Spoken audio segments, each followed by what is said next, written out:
Yo, what's up, guys? Welcome to another episode of Live Learning with me, your host, Eugen Tang. Um, so last time we created this basic Flask app. We started up and we created the database, and we created the database file that connects the database and creates the SQL database connections. Then we created a schema for the SQL database, which is really just SQL code to create the user and the post databases. So in this one, we're going to go look at the blueprints and the views. So we're going to create the pages of the Flask app. So let's start with the auth function. So this is going to be an auth function. Do we import anything else? Yeah, we need to import from Flask. From Flask, import. We're gonna import. Do we need, maybe it's this one? Yeah. Okay. We're gonna import a set of imports here, so it's just a bunch of them. Blueprint, um, flash g, which is the global variable that we were talking about before.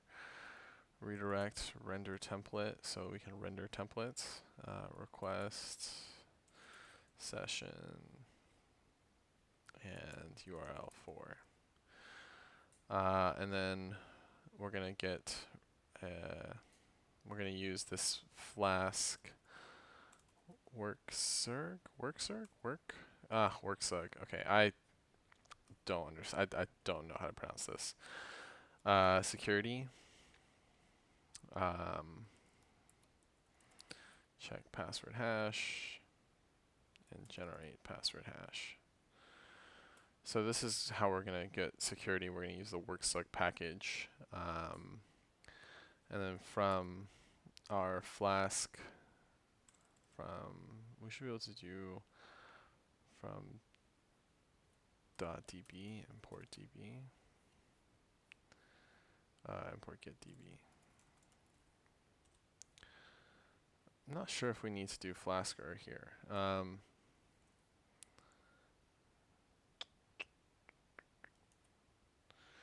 Let's see if we can. Let's see if we can run it without this. The tutorial says to use Flasker, but we'll see if we can.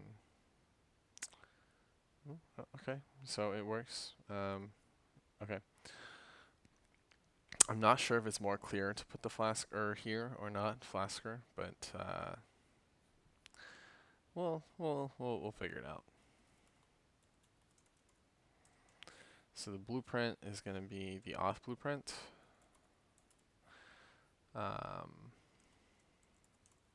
Prefix URL prefix.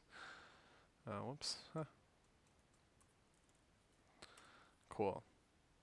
So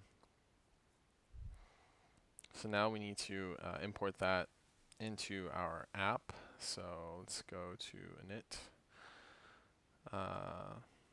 So this is database initialization. This will be auth blueprint initialization. And we'll do from dot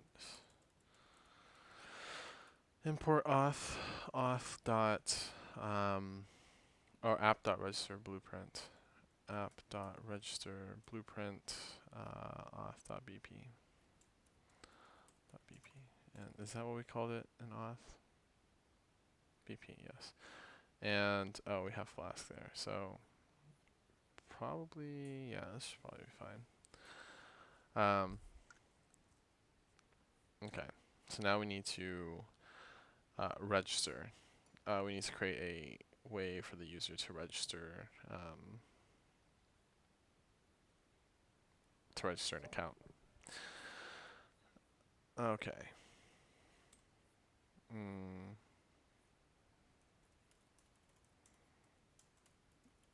Register. Do methods equals get post. Oh, they do not use a list here. They use parentheses. Okay, it's surprising. And then we'll call this def register. If it's a post request, request.method equals post. Oops, not comma. Is post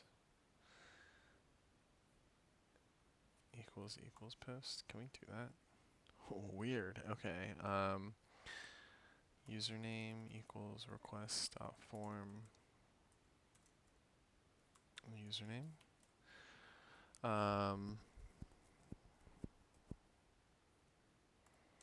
It's a database actually. So, sorry, it's a dictionary. So we're gonna access it with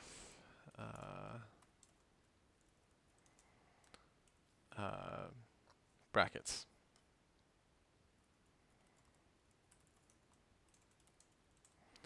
And we're going to get the database, and we're going to have no error. This is just in case we need to return an error message. We're going to define an error here.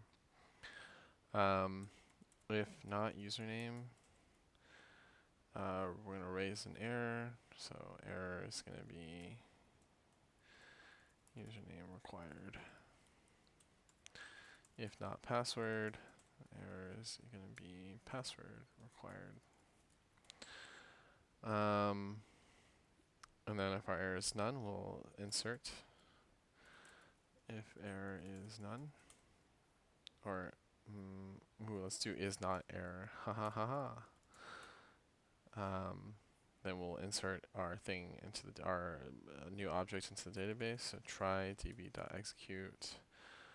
So now we'll execute a SQL command, basically. So insert into user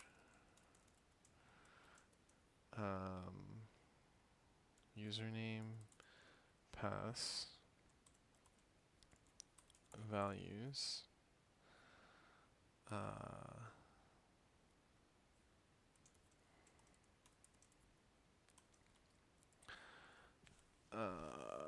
username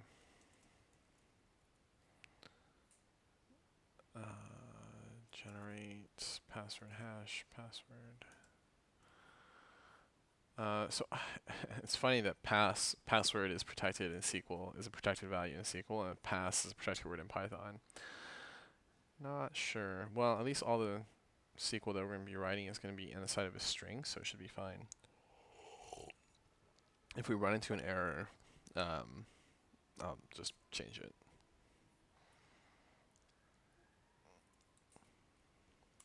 I don't think it matters if you put this comma here, but I think it's just like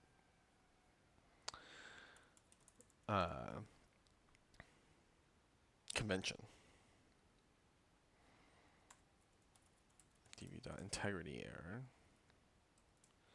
So if we get an integrity error, that means there's something wrong with the database. And we'll do error equals f username is already registered. I don't know if that's the only reason we would get an integrity error, but redirect to the URL for login.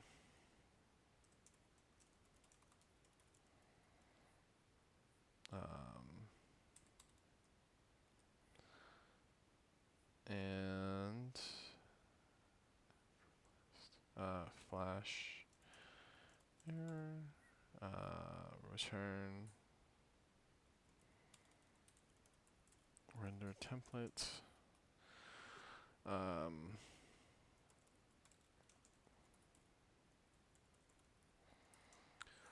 So we need to create this register.html template in a bit, which we will.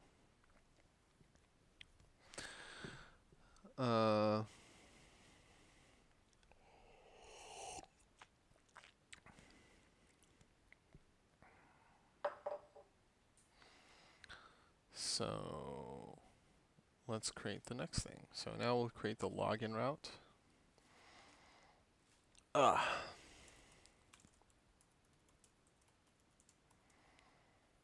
Oh, this probably has request. Why does this have a get request? This should not have a get request. This should just be post. I don't know why there should be a get request here.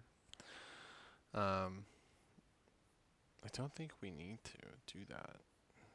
It just doesn't. Maybe. Oh, maybe we need to get it to get the page to render. I'm not really sure. We can check it out later.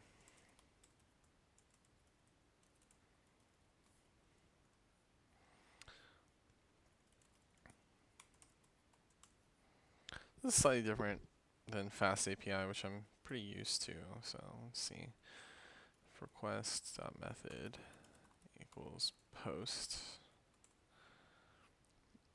Then username equals request.form. Username, oops, not this. Username password equals request.form.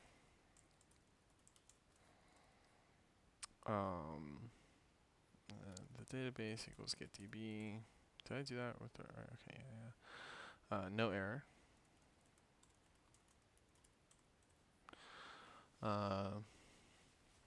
User equals db.execute. So now we're going to call another SQL command. So select star from user where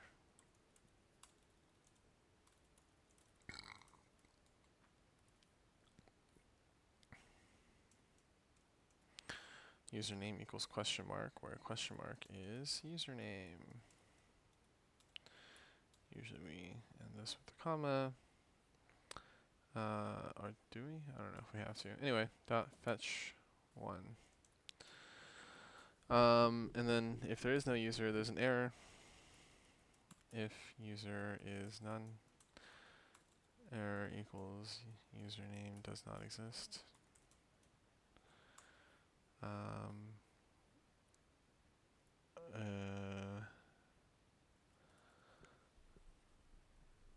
Well, if yeah, we don't want to check if user is none again, so well, yeah, we can do an elif here too.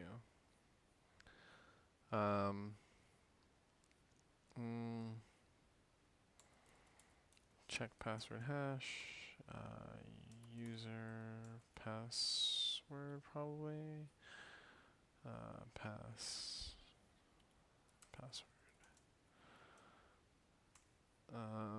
So if that doesn't work, then we have error is an incorrect password.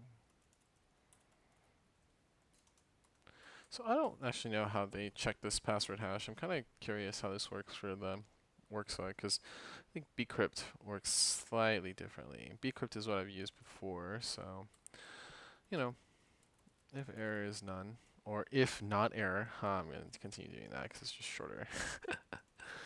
We're going to clear the session.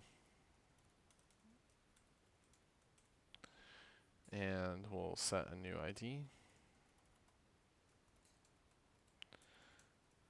Do I need a, well, we'll do session token, yeah.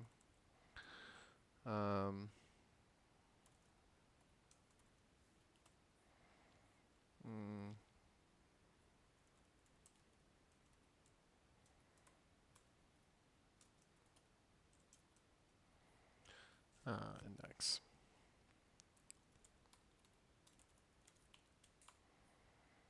And if there's an error, flash error.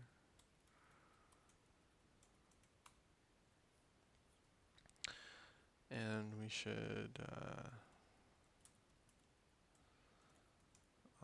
slash login.html.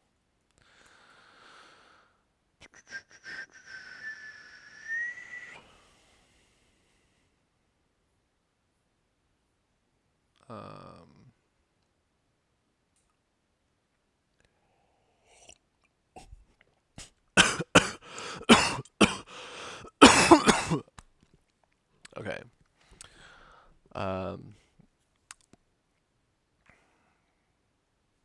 Okay, so now we should have a, we're gonna have a, at bp.page before an app request. So this is before we send any requests. We're going to see if we can load the logged in user. Load logged in user. So this would be user ID equals session dot get ID. So if there is an ID, then we'll get the user. If not, then we will not get the user. User ID. Okay. If it's none, if user ID is none, g dot user ID equals none. Else g dot user ID equals user ID. Oops, user ID.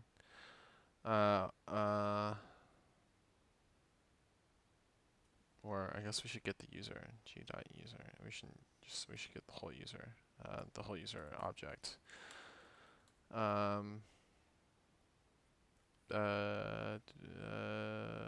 Get db dot execute. It's gonna be SQL statement here. Select star from user where ID is equal to user ID, I think. ID equals user ID. Oops. Fetch one. Did not mean to do that. And then we need to do a logout. So all the logout does is that right? I feel like bp.route, yeah, okay. Logout. As you can tell, I'm not actually reading the tutorial entirely as we're going along. I'm just kind of playing around with it, thinking I know what I'm doing, as we all do. Logout session.clear just clears the user ID for the session, and then we return to index. Redirect URL for index. And then, oops, we should have a function. This would be a wrapper function. So def login required.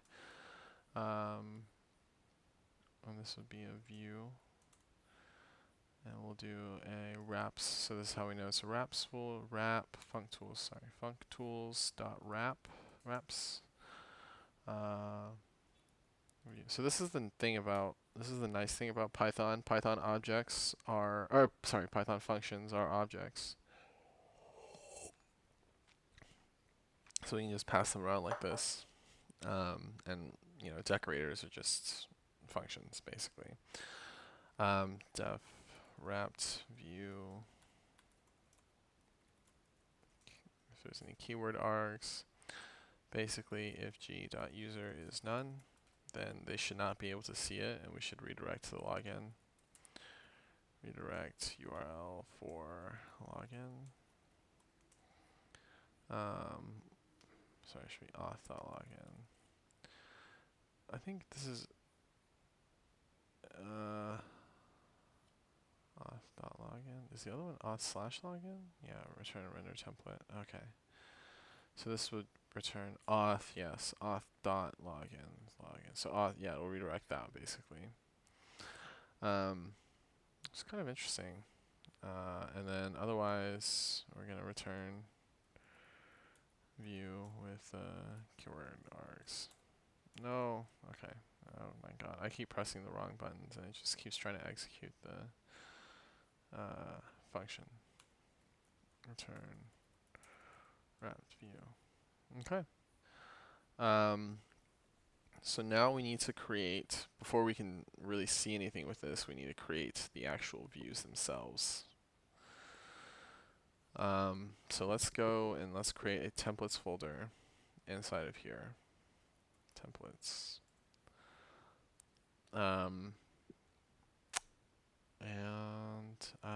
We'll create a base.html folder first, a base.html. Oh, my back hurts. Okay, I'm gonna take a pause right here. Maybe this is perfectly timed for a third episode. Um, yeah. See you guys for episode 3. Yeah, make sure you subscribe.